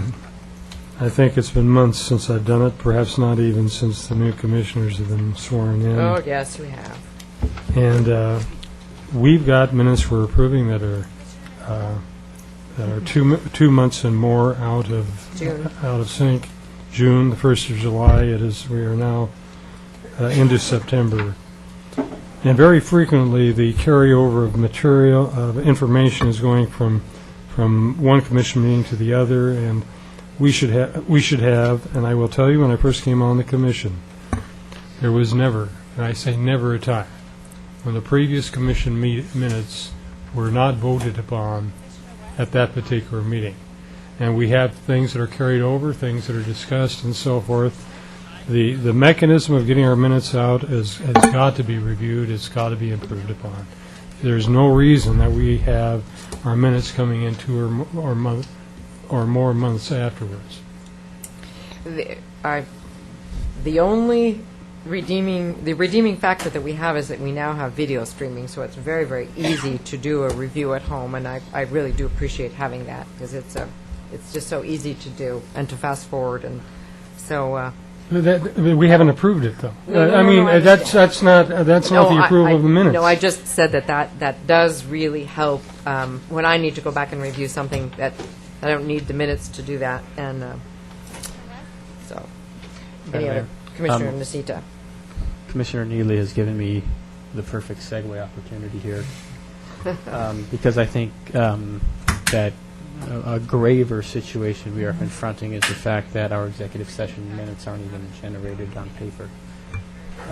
We're going into an executive session on these labor negotiations, and I've requested the printed copies of these minutes from the last 2 sessions, and have been told that they don't even get printed out. I think that's unconscionable, and I think that's an order of magnitude more serious than late minutes is not getting any minutes from executive session, never having them reviewed, never voting to approve them, and not being able to refer back to them at really critical junctures, such as we're facing tomorrow night. I mentioned by email that I would move to have the executive sessions minutes of the last 2 sessions regarding the labor negotiations be generated for us tomorrow night, and I'm going to move that right now. Hold on, just Well, I guess there's a motion on the floor. I'll So what- second it just for discussion purposes. Okay, that's not standard, and it's partly to maintain the confidentiality of executive sessions. And So, having I'd like- worked in that for years and years and years and years, you can't always trust all of us. And that would, it's limited in scope, and I think that the confidentiality of executive sessions needs to be honored. And I Yeah. think when things come off site, we can't protect that. That's different, however, from having them printed at all. I mean, what I'm suggesting is that if they were printed, we could have access to them tomorrow night in front of us. We could even, commit not to taking them with us outside of the building and yielding them back. But the idea that they're not even printed, that they're we don't even review them and approve them as a commission, I just, that blows my mind. Well, frankly. I don't think executive Commissioner sessions, we don't Neely? approve anything anyway. No. Yeah. But Right. my So- question to the attorney is to respond to the issues. I mean, the mayor responded to her views, and I just wonder what the legal ramifications are. This is basically a policy issue. State law does not require that you have written minutes. It allows specifically for executive sessions, I think most of you know this, that you can keep a tape. Whether you transcribe that tape, whether you make minutes, is a policy decision for you to make. You can do that. You are not required to do that. And I think the motion on the floor is to do something that you're not required to do, but you desire to do. But it may be, if I might, it might be impractical to actually request the printed minutes since You're not gonna get we're them in going to have them, we're not going to have them in time, and I don't want to postpone the executive session. I presume, should we need them, we can have the tapes available. Sure. You certainly have the tapes So, available. so I would request then, or I don't know if you're going to make your motion, but I think you're putting forward a motion that we cannot meet on the next executive session. I don't know that we can't. I mean, at least one of these sessions was quite brief. I don't know how long it would take to generate them or not. Yeah, I can't even think of it. There's just so few times when it's been necessary. They're so short and focused. They're not long and rambling Yeah, like these. I guess And- having the tapes available, if we need Yeah. clarification, We can always to me, refer. as the motion is stated, I second it because I understand your concern and so forth, but at least for this next meeting, I see it's impractical, but if we could have the tapes available, that'd be fine. If I vote on the motion that you, as you worded it, I would vote against it, but I understand the need for having the information available to Available us, should we need to refer back to it. Is there further discussion? Commissioner Smith? I also I also agree with the concerns about it leaving the building, et cetera, but, and I was invited to come review them in the building, but obviously I work throughout the day, but I think it's really important that we have them for tomorrow night because they're going to be needed, and so I, at least if we have them and we have access to the information, I think that's appropriate. Okay. Well, I'll amend, if I need to amend the motion, I'll amend the motion to have the tapes available Well, during the executive. we can just ask. Okay. Would you mind? Then I'll withdraw the motion Okay, for thank printing.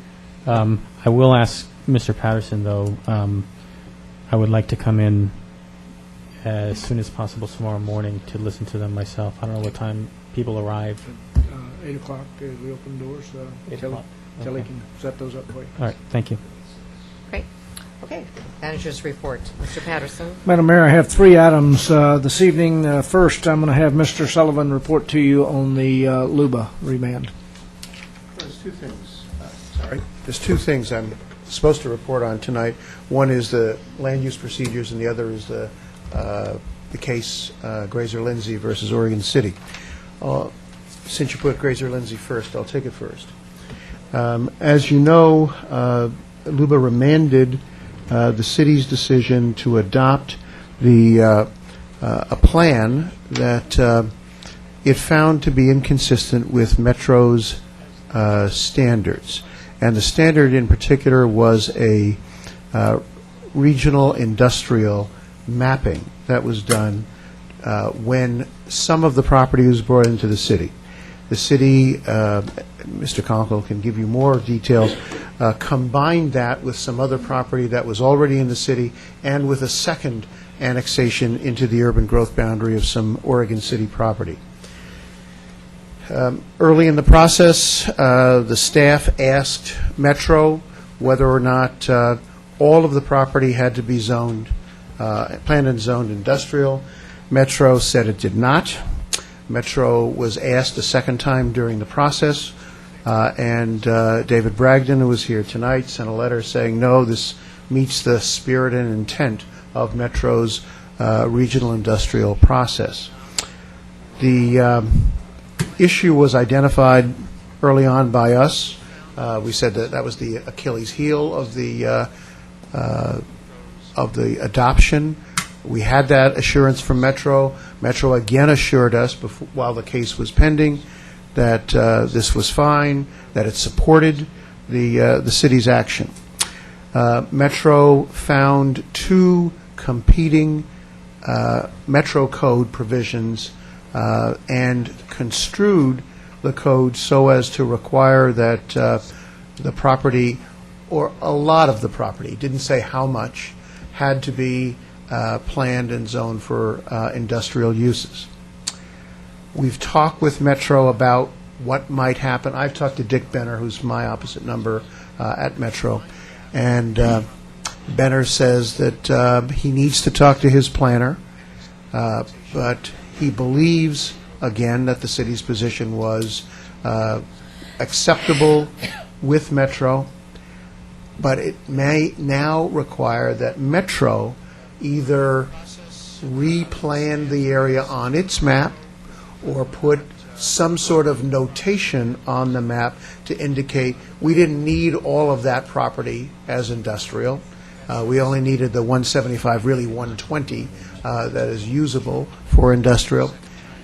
The city could plan and zone all of the property industrial. That's somewhat inconsistent with what the Citizen Committee recommended, with the unanimous decision of the Planning Commission and the unanimous decision of the City Commission. It is likely in the next week or 10 days that we will get a communication from Metro after the chief planner has come back from his vacation to say that there is a path to do what the city has wanted to do, and that we will be bringing this back to you. And I guess that's the initial presentation. If you've got questions, I'll be glad to try to respond. Just a comment. My recollection, I served on that task force until I came on the commission. Then I had to remove myself from it. But my recollection, there was a Metro representative there during that whole process. Indeed. Every time. And we have a letter from the representative as well as David Bragdon. But yes, I understand. Yeah. And I think an interesting point about this is that the citizens really wanted less, citizens of Beaver Creek really wanted less industrial land. And that was, like you said, the response of the committee. So it was... I think there was more concern about having anything that was zoned industrial than there was anything Yes, else. I think so too. That was actually the biggest concern of all. Thank you. I think we have failed to introduce someone very important and That's new. still on my agenda, but you got one more thing? I do, but you want to go Well, ahead? I think we need to do that first. Why That's don't you do really that, and then important. I'll- She's been sitting there. This really is long boring, time. the Yeah, last let's do part. the exciting Well, stuff. I have one more issue after that as well. Okay, let's so. do the exciting Well, stuff first. that's probably boring too. Do the exciting stuff first. Well, I was going to kind of try to save the best for last before we go to Oh, Mr. Downer over here. maybe he has something good next. It is my pleasure, with quite a bit of excitement, to introduce Maureen Cole. Maureen is our new library director, and it has been quite some time since we had such a position on board. So,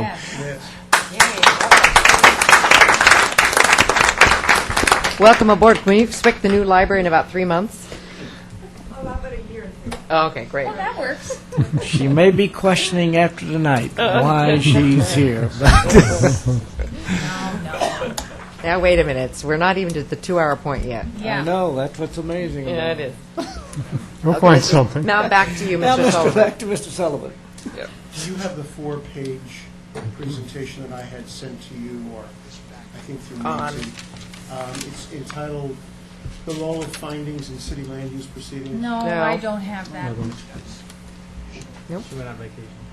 It- I saw an email indicating that you had all been sent copies, so I didn't make copies. What's the subject?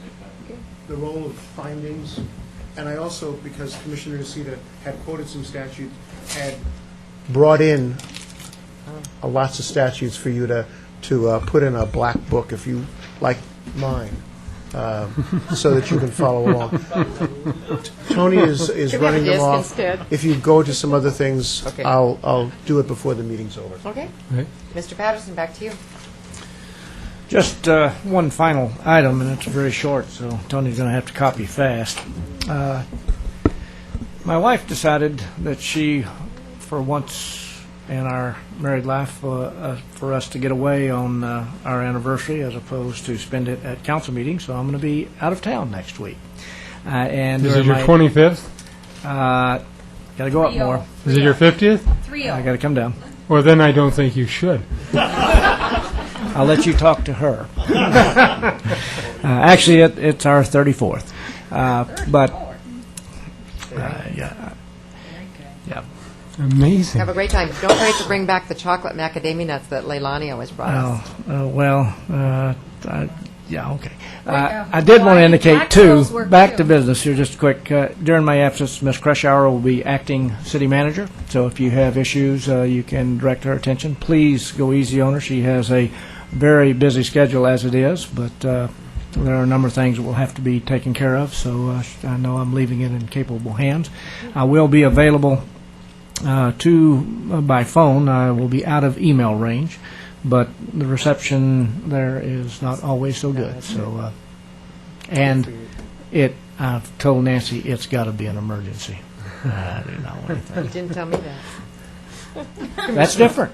Okay. Commissioner West. Nancy, would you like to tell us how we should best get a hold of you? Yes. Why don't, you may not want to do that on I'll send you an television. email.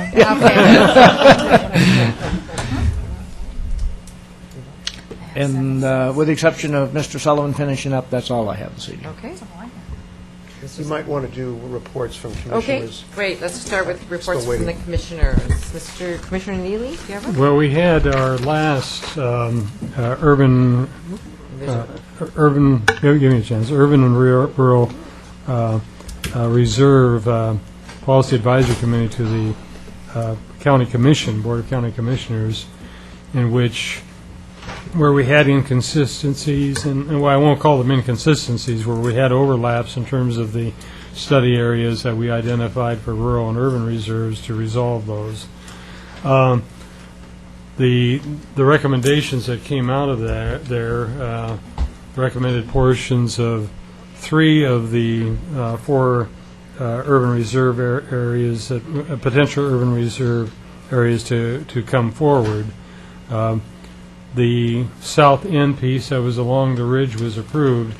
The original map they showed that piece going almost all the way down to 99E. I'm pretty sure that was not what the staff was suggesting would be the best thing. For one thing, that was recommended at one point in a previous expansion. The staff asked us to reject it because of sewer services.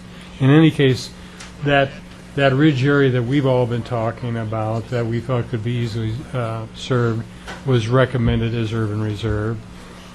An area that actually staff recommended in terms of a map was recommended in the Holcomb Heights area. And then portions of the flatter areas along Holly Lane and then the upper portions around Maple Lane were recommended as urban reserves.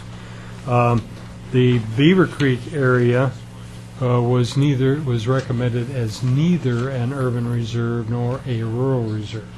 So those are the recommendations that came out of the Policy Advisory Committee. Okay, thank you. Others who've been liaison to committees? Anything to report? Haven't you been at a conference? Commissioner West? Didn't you learn how to help us develop economically? Yes. I had asked the commission for support to go to a conference, but it really did not turn out to be a conference where you freely came and went and, chose the sessions you attended. It was, so here's my certificate, but it was Economic Development Boot Camp is what I called it, 101. And we were at every session, and it was a 40-hour requirement of certification, and I was not late for one meeting. But, so anyway, it was So a we have really... a certificate on that. Yeah, it was reminded me of another place that I attend. We're getting rounded up at coffee breaks, but anyway, so it was a great conference. We touched just about every subject that we work with here in the city, on tourism, on arts, on business retention, business recruitment, and business expansion. Among other things, but I was going to say there's only one session that I, as a city council person, and maybe Larry wants to address, that have not dealt with at all, and that was in workforce development. So when they talked about economic development, that was one session that I just have had zero interaction with, and with our community college and how we tailor education and training to needed jobs. So otherwise, we're on the right track. Lots of things to use for Main Street. Good. Glad it was worthwhile. Oh, very worthwhile. This is Ed's thing. Now back to you, Mr. All right, Sullivan. as soon as you get your Okay. copies. Okay, I don't intend to hit all of the things on this presentation. This is something I did for planning commissioners back in April for the American Planning Association, and it gives, and the starred points deals with findings in decision-making, which is what I think you want to hear about. So I'm skipping number 1, and on part 2, the issue there is legislative decision-making. What do you do when you have ordinances? Do you have a requirement for findings when you do ordinances of a general nature rather than focusing on individual properties? You have the usual requirements of notice and an opportunity to be heard. You have an opportunity to challenge somebody on a personal pecuniary or policy basis. Pecuniary means money. But in the main, because you have an interest in the outcome in general lawmaking process, is generally not enough to have you step down as a decision maker. And finally, ex parte contacts. You're elected officials. You get to hear from everybody who wants to talk to you on general policy matters. There's no problem with that. When you get into quasi-judicial, obviously, it's somewhat different. So on 2B on page 1, the legal limitations on decision-making are really very broad. If the decision is unconstitutional, and you got to try real hard to do something unconstitutional in an ordinance, if you didn't follow the procedural requirements for adoption of ordinances, and if you violate the enabling legislation. For example, a post-acknowledgement plan amendment requires notice to DLCD 45 days before, requires that you file the ordinance 5 days after. If you don't do those things, then the ordinance can be overturned. But in the main, there's a great deal of deference given by both LUBA and the courts to policy making. There's no general requirement for findings when you adopt a policy, an ordinance, but certain statutes or regulations may impose that. When you take an exception to a statewide planning goal, you got to have findings for it, even if it's a legislative exception. And there's no raise it or waive it requirement, as you would find normally in a quasi-judicial decision. So people can hold back and raise an issue for the first time at LUBA or in circuit court, depending upon what the ordinance or regulation is. When you move to item 3, Roman numeral 3 on page 1, you get into what's called quasi-judicial decision-making. You had a quasi-judicial decision tonight when you had the small tract plan amendment, zone change, and subdivision. Quasi-judicial means it looks more like a trial, where you have those criteria out there and you're applying them to the facts that you might find, and you have to make a decision based on the facts found and the application of the criteria.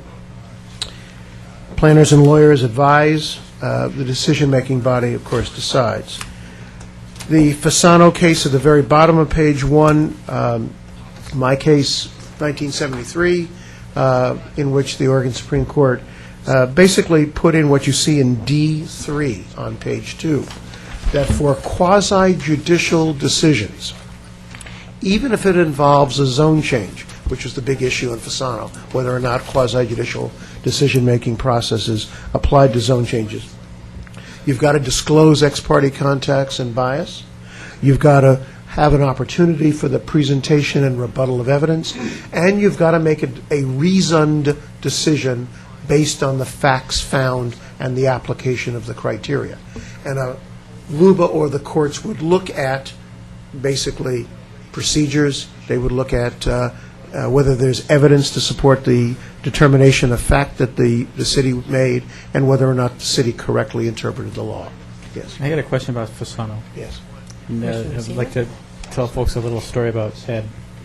I did a moot court down at Willamette University one year, and I looked on the walls at all the graduating classes. And if I'm correct, you graduated in 1969 from Willamette Law School? Yes. And he had the meanest set of sideburns you'd ever want to see.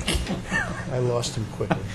And this is 4 years after you graduated. Were you 30 yet when you did Fasano? Came down in 73. I was 28. Oh. Okay, let me move through. Are you trying to find a base to counter her statement about how long you've been alive and how long you've been an attorney? You said, Ernest? My statement still holds. If you look at 3D on the top of page 2, one of the issues Commissioner Nocita raised was what's subject to all of these requirements. And I've given you a couple of definitions. And in the longer version of this, which I hope either you have in your email or I'll resend it, you'll see the statutes to which I refer. A permit is a discretionary approval of the use of land made by a city, and I've given you the statutory requirement. A land use decision includes permits, but it also includes legislative matters, and that is done to determine what can go up to LUBA. And then there's a third thing called a limited land use decision. Again, I've given you the citation. And that includes land divisions in urban areas and site and design review. And remembering the discussion we had at our last meeting, the comprehensive plan is not a criterion for limited land use decisions. It is for land use decisions. So you've got to be careful to look at the language. For site and design review and for subdivisions and partitions, you don't look to the plan as a criterion, you look to the code only. For land use decisions, you look to the plan and the code.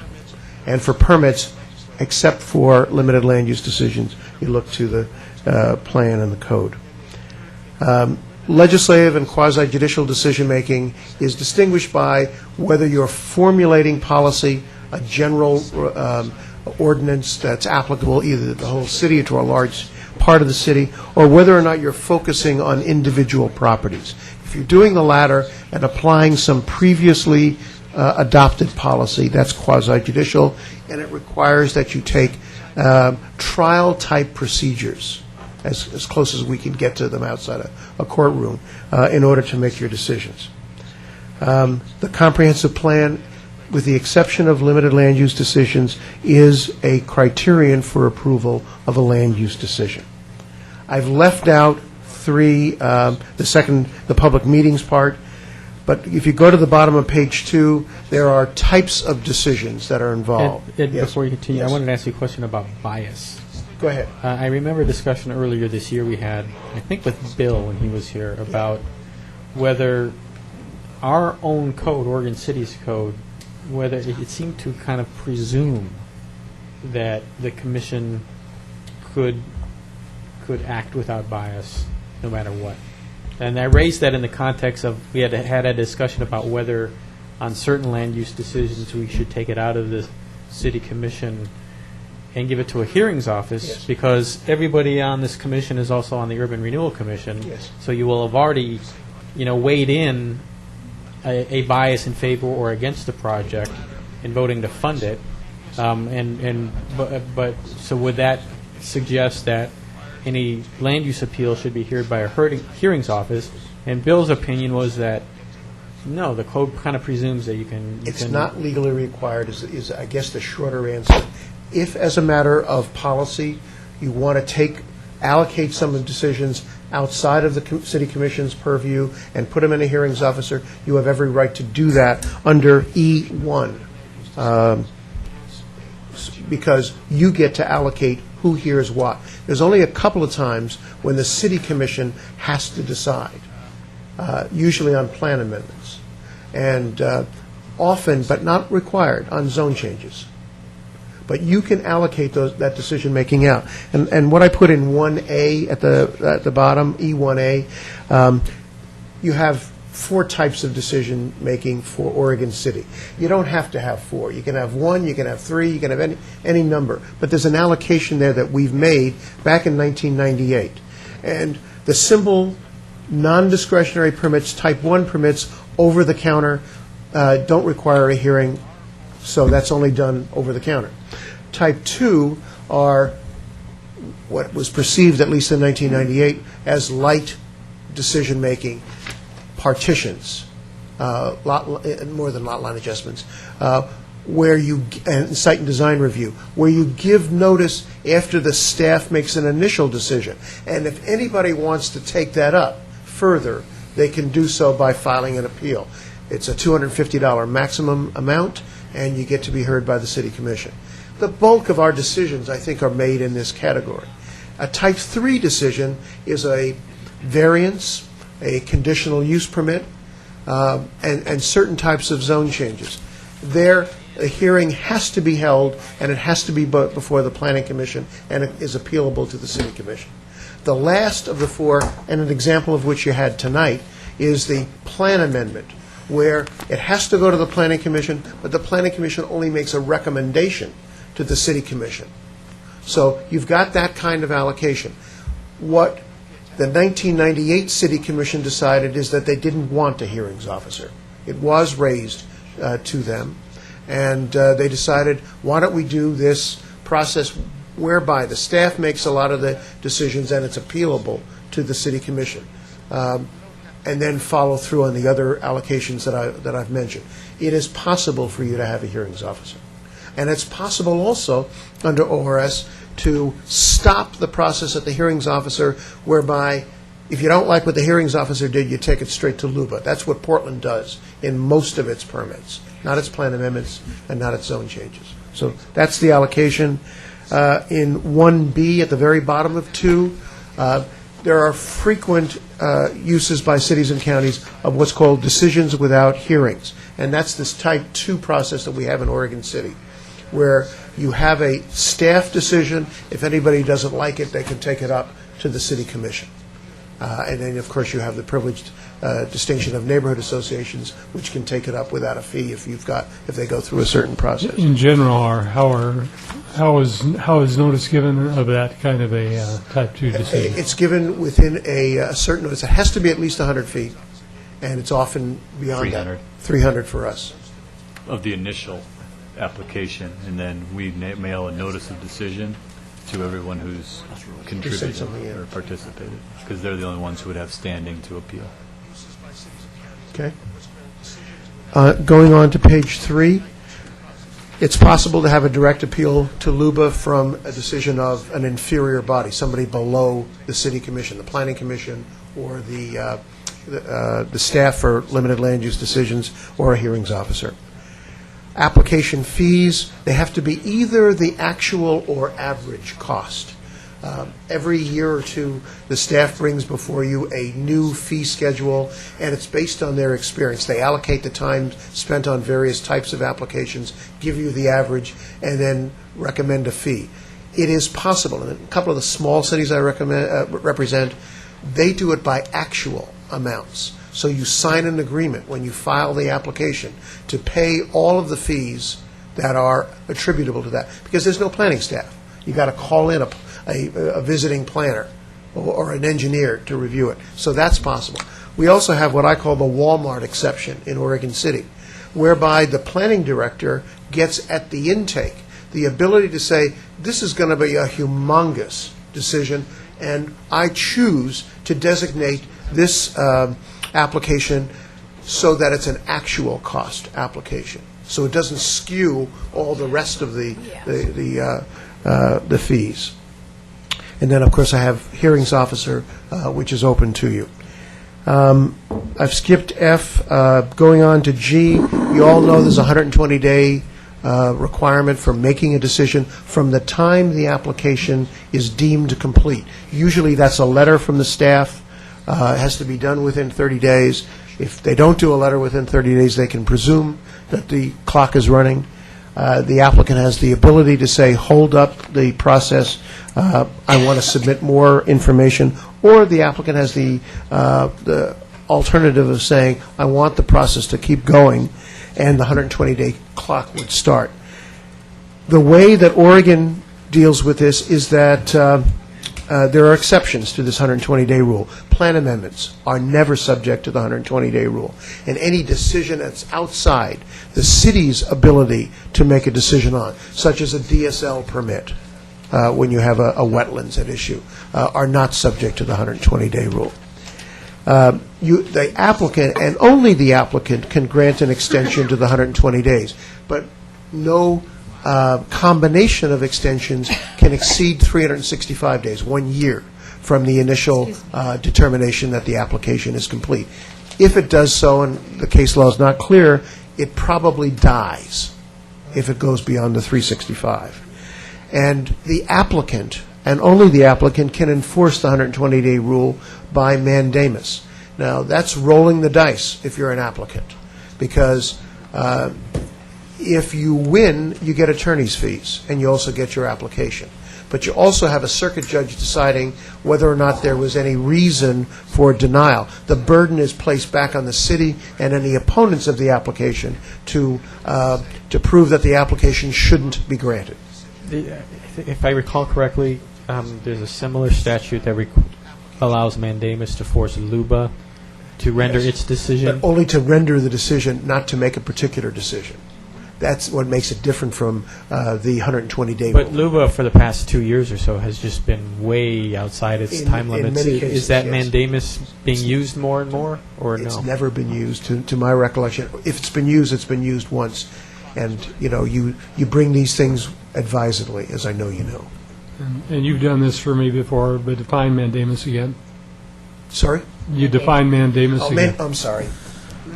Mandamus is a legal writ to require a person or body to do his, her, or its clear legal duty.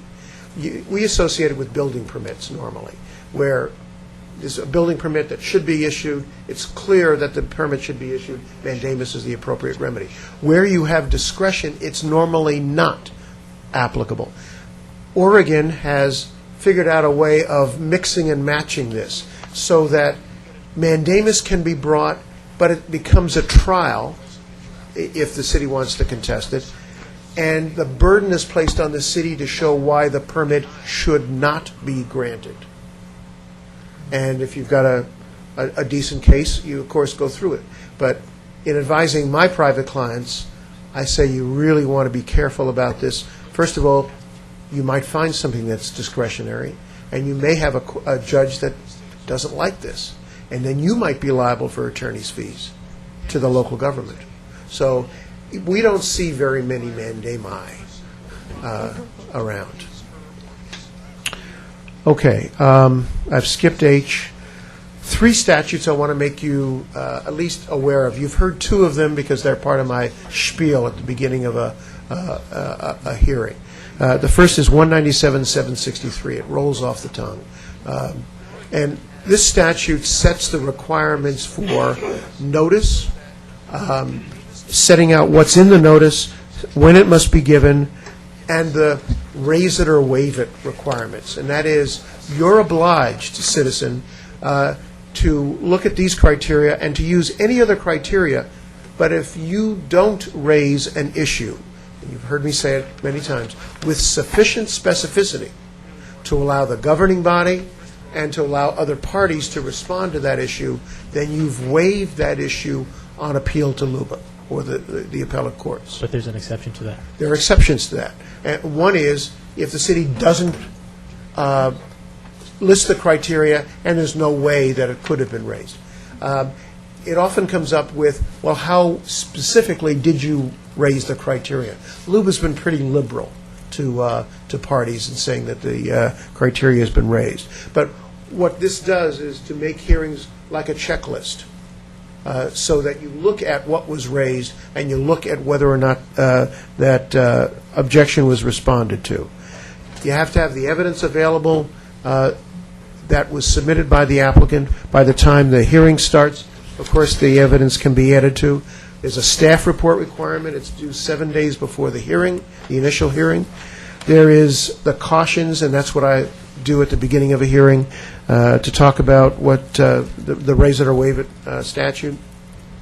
There is a one-time obligatory extension for 7 days for either continuing the hearing or leaving the record open.